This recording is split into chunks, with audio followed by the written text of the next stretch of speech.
going to, well, first it says use cake plans and trace a circle on the paper. So I'm taking, and this is only construction paper, okay? So get it to the end, because for the most part, oh yeah. And now, the reason I'm tracing this part is because it's going into this part. If I trace this, it's going to be too big.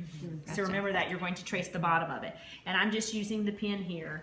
This is why I love these little pens that I've got for the bins this year, because one side's gonna be fine and one side will be thick.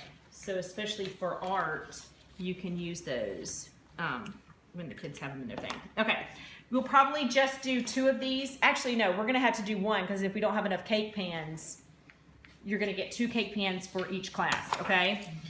Have a mom or someone cut it out, or you quickly cut it out.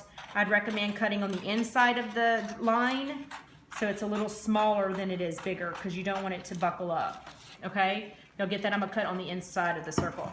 And all this is doing is showing you which is the ball gonna roll faster. You're basically giving friction here to the marble, okay? So you're gonna have 2 pans, and if you thump this one, you know, if you thump it, does it continue to go around? Can you see? Like if you spin it, see how it's gonna continue to go around and around? And it's just looking at which one goes slower. So if I thump it, because it's saying to thump it,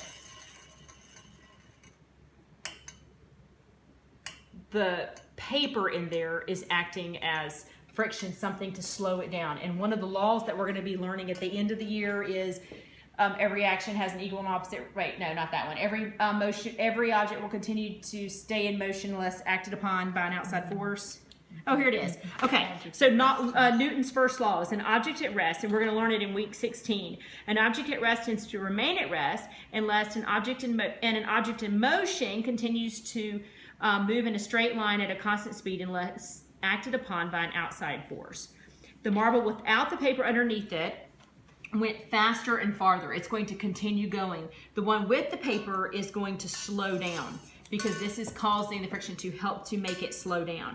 And then this goes into explain about force. What is the force, the push or a pull? What is friction? How do planets orbit? You know, the gravity is keeping it and pulling it in. And pulling, the pulling force of the sun's gravity keeps them close to the sun. The force of gravity is what keeps our planets in an orbit, okay? Because it's pulling the planets in, but not too much that it's sucking it in, but just enough because the planets are wanting to go in a circle, but technically they would want to go in a straight line and just keep going. But it's the gravity that is keeping it in orbit, just like our moon. That's why it stays with us, okay? So that's basically that one.